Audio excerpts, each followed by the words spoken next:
Hey everybody, Norm Jolin from N-Design here, and I know I'm a couple days late with my latest video posting, but over the next few weeks what I'm going to talk about is brand.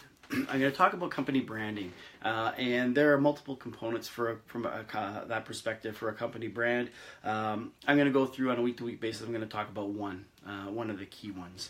When it comes to your company brand, a lot of people think a brand is a logo. Right? Or a logo type. Some people don't know the difference, right? They think a logo type is a logo, and they're used that way.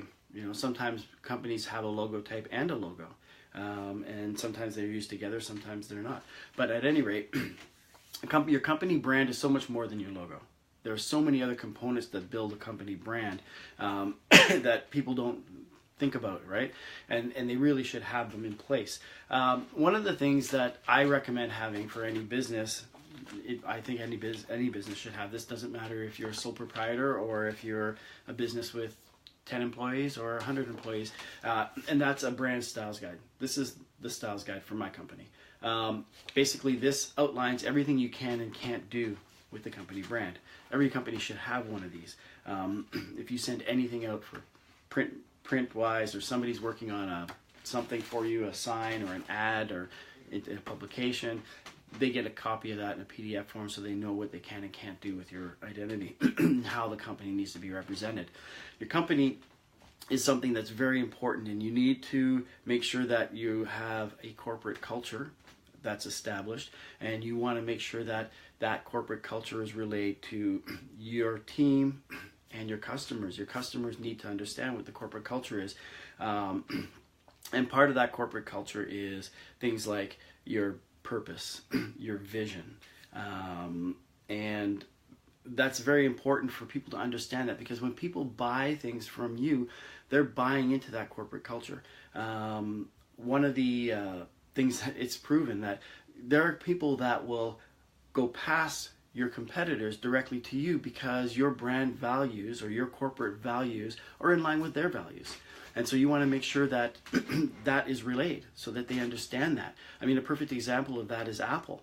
I mean, Apple is a company where their products are probably twice as expensive as most of their competitors, yet they sell so much product because people like the corporate culture of that organization.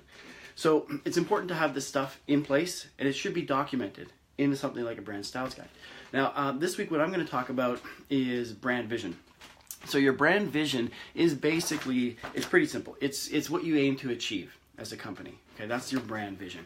And your brand vision, you should have some sort of a brand vision statement. It should be documented in some sort of a book of some form on your website. It should be on your website as well. But your brand vision, basically, it points every action toward a singular destination. Pretty simple. It's a focus. It keeps you focused on the direction you've set for your company. It also helps you solve some complex challenges, and it acts as a guidepost to keep you on track. Okay, so it's pretty simple, not complex. It doesn't need to be a long statement. It's not a paragraph or anything like that. A couple of sentences to, a single sentence, maybe 2 sentences. That is your vision. So if you don't have a brand vision, something to think about. You should sit down and write one. Write it down, put it on a piece of paper, document it, put it on your website. Let people know what that vision is. What is this company doing, and why are they doing it? Okay, we'll get into a few of the other categories over the next, 6 or 8 weeks. I'll talk about each of the different ones that make up a brand, and hopefully by the end of all of that, you'll have a better understanding of the full scope of what a brand is for your company. And I'm Norm Jolin from N-Design, Genius Marketing, Wildly Creative.